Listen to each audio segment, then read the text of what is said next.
welcome to Movies, Films, and Flicks. I am Mark Hoffmeyer, and joining me are two people that just got done sweeping off footprints off of giant sand dunes in Yuma, Arizona. It's John Levengood and Megan Hoffmeyer. You guys find anything yet? We ain't found shit. Stop moving. We gotta start again. I love that, too, that they went out on these sand dunes, and then they thought, oh, crap, we can't have any footprints on this. How are we going to get this off? Jet engines. They brought jet engines. Do you think that it started? Yeah. It started with a Spaceballs reference, like, oh my god, between takes, we have all these footprints in the sand we need to take out. It's like, okay, who here saw Spaceballs? Who has a giant hair comb? We need to comb the desert. But it's just, I love that in the commentary for this, Roland Emmerich, the director, and Dean Devlin, the producer and writers, were just saying that they brought in gigantic fans. That didn't work. Then they brought in, like, jet engines to get the footprints off the sand. And then they just hired 30 people with brooms. That was and those same 30 people had giant igloo coolers strapped to their backs. And so they would go water the crew during the 110 days, 120 degree days in Yuma, Arizona while shooting this movie on location. Oh man, like the ones on the football sideline? Yes, and they were strapped to their backs. Oof. As long as it's not a Yeti, those things are heavy. And they kept showing people passed out. It's funny because last year I spent 10 days in Arizona in August doing field work, collecting insects. And I totally understand what they mean. So I've been to the tropics where it's like, only 80 or 90 degrees, but almost 100% humidity all the time. You sweat constantly, but every now and then you're going to pee because you're drinking water all the time. Whereas when I was in Arizona, I feel like you peed when you woke up and maybe before bed because you were just sitting down drinking fluids for 2 or 3 hours after dark. Mm-hmm. But during the day, chugging water for like 8, 12 hours. And I don't think that I stopped to pee more than one time in 10 days while it was sunup. Oh, wow. If I had a landscaping company, that's where I'd do because my crew wouldn't want to leave. Like I wouldn't have to worry about bathroom breaks. Right. You'd have to worry about them being passed out, though. Yeah, it's true. They said they drank 5 gallons of water a day on this movie. How pissed would you be if you just combed the sand or whatever, and then one of the water guys just passes out? Just falls, and then you have to sweep him out? Mm-hmm. And he rolls down the dune? Yeah. Damn it, Jerry!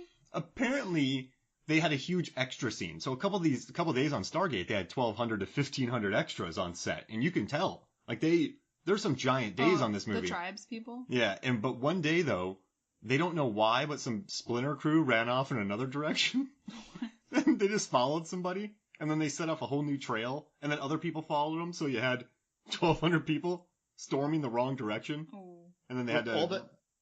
What's up? Oh, I was going to say, with all the extras they had, because they said, like, duplicating them with, CGI at the time, and, 94, 93 maybe when they were making it, right? Mm-hmm. It just didn't work. It's like, it's a good thing they didn't try and do zombie hordes for The Walking Dead back then. Oh, gosh. Yeah, that'd be a nightmare with all those. And also, too, I mean, I love in this scene where James Spader, he's walking through the Stargate, and he's just sitting there bopping his little finger in it, and he's dancing in front of it, and he's doing little swirls on it, and he spells out, his name, and he puts a little heart and symbols in it and everything. And there's a producer with a stop clock. He's going to hurry up, hurry up. Each second is, 6 months of post-production and $3 million. So while Spader's up there doing tic-tac-toe... for the graphics. Yeah, there's a producer sitting there going, you're killing me. You're killing me. You're killing me. This is 93, guys. This isn't 2020. We are getting murdered right now. This is not good. Tell Spader to move. And then Spader was just up there doodling. You see him play tic-tac-toe. But I just love that they were counting how much money. Because remember, John, during our Event Horizon episode, where just that one shot took them an entire year? The opening spiral shot of the space station? That took an entire year, Megan, the opening shot of Event Horizon. And the guy who did it quit and the guy who did it quit the industry because it was such a nightmare for him that year.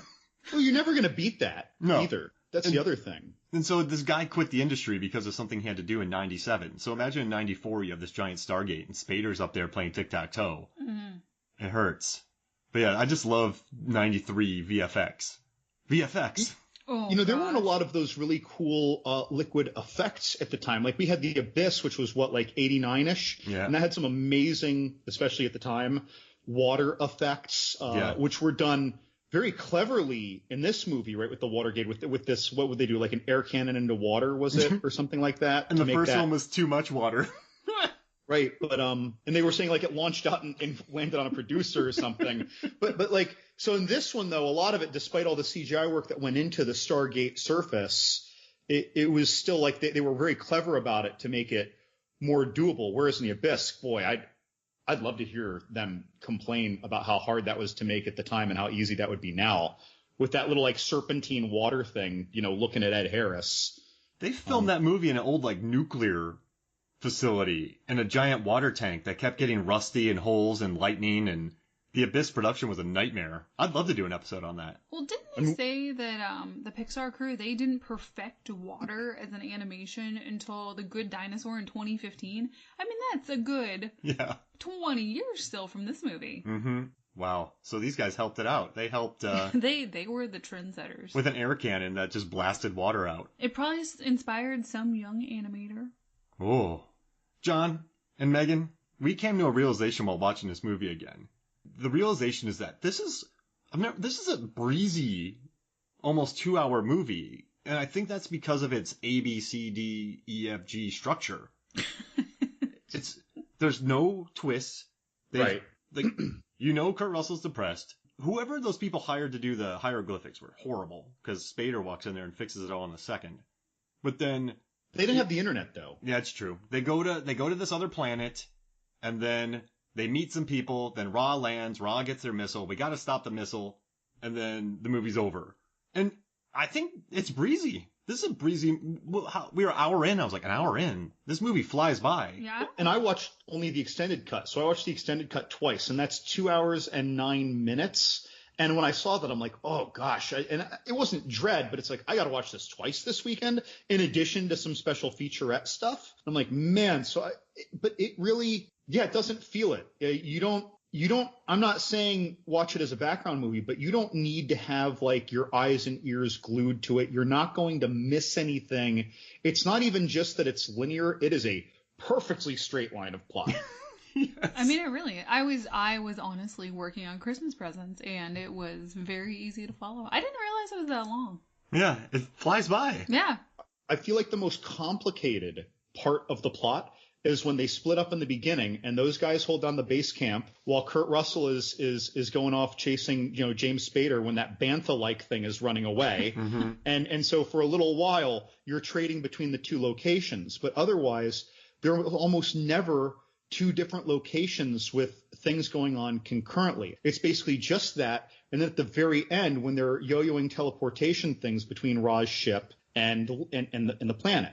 Mm-hmm. And again, that's just very brief. It's almost like going from one room to another because it's teleportation. So it's not even that the plot is linear. It's that two things are hardly ever even going on at the same time. And when they are, they're very basic concepts. They're holding down base camp. We're watching these guys. Oh, crap, there's a sandstorm there. Oh, but there's a sandstorm here. It's coming from there to here. It's very easy to follow what's going on. This is, for plot, what a James Wan movie is for understanding the layout of a house. Yeah, exactly. Yeah. It's just... And at the end, right, when there's a couple different narratives, you have the soldiers, Lieutenant Kowalski. Oh, brother, they say Kowalski many times. Every time they say Kowalski, Mark goes, I love that, though, because I remember his name. Yeah. If you're that character, you want to be Kowalski. Like, if I read a script and I'm on screen, what do you think? 20% of the time? But my name is said 7,000 times? That's the perfect... What if his name was Jensen Kowalski? Oh, that'd be bad. But it's like the Colonial Marines and Aliens. A lot of people, if you watch the movie a bunch of times, obviously, you remember the names of these people because when they're going in, when they all get slaughtered by the aliens in the corridor, you're constantly, Apone, what's going on? Frost, where's Bowski? Hicks, Vasquez, you got eyes on Frost. I got eyes on Frost. We lost Apone. And these are all names that you hear constantly, and you're seeing these people in high duress while their names are being called. In this one, we really only get that for Kowalski of our Colonial Marine crew, if you will. I always remember French Stewart's character, but not his name, because I'm always thinking, how is he the tough guy of the group? he's got the sleeveless shirt. Mm-hmm. I think Kurt Russell saw him. And we've talked about Kurt. Our first episode of MFF is dedicated to Kurt Russell's sleeveless shirts. But I think Kurt Russell said, let's give French Stewart the juice on this one. He had a sleeveless movie, Kurt Russell. I think John has a good point, though. You're not usually great at remembering names of characters, and you know this guy's name is Kowalski, Mark. Yeah. Well, Kowalski and French Stewart, but they also had the best character moments. Yeah. But what's French Stewart's character's name? French Stewart? Ferretti. But no one ever said, hey, Ferretti. That's right. I right after watching it, I could have told you that. French Ferretti. French Ferretti. Say that 5 times, you'll never forget. I don't even remember what the others looked like.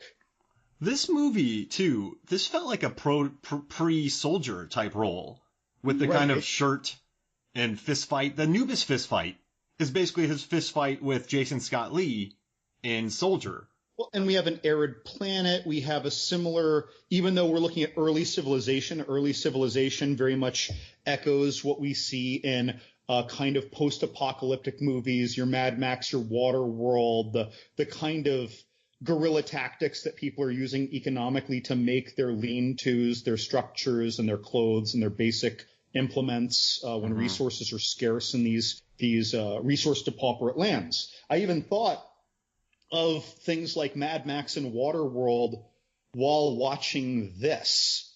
Of course, Waterworld came out after this by a year, which I thought was funny because when they offer Shuri to Jackson, James Spader's character, I was like, oh, this is like when the Mariner was at that floating town and they offered a woman to him.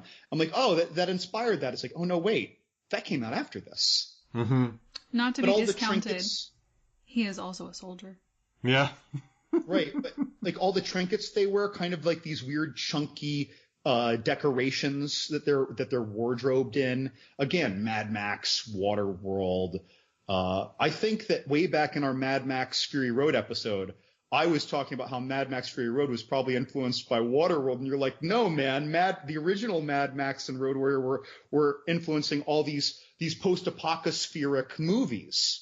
Mm-hmm. And then Stagecoach was like the proto Mad Max, and then Mad Max influenced everything pretty much after that, I would say. In comparing to Soldier also, we have this arid planet. We have a sandstorm in both of them. Yep. You can't have a good, like The Mummy even. Like you can't have a good desert movie or Egypt movie without a sandstorm. Needed more snakes.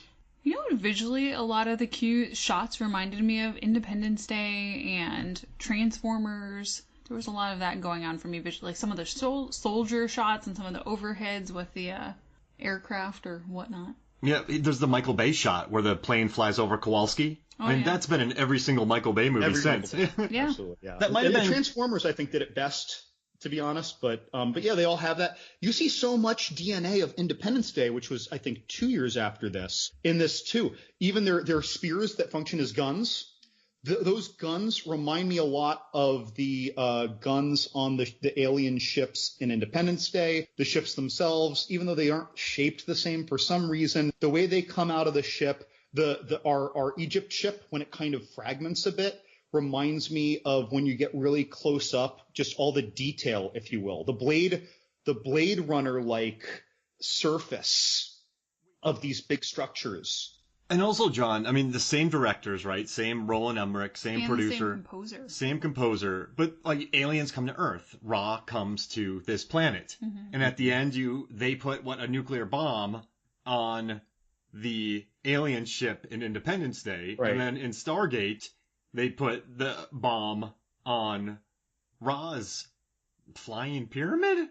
Ship? The Ra-mobile?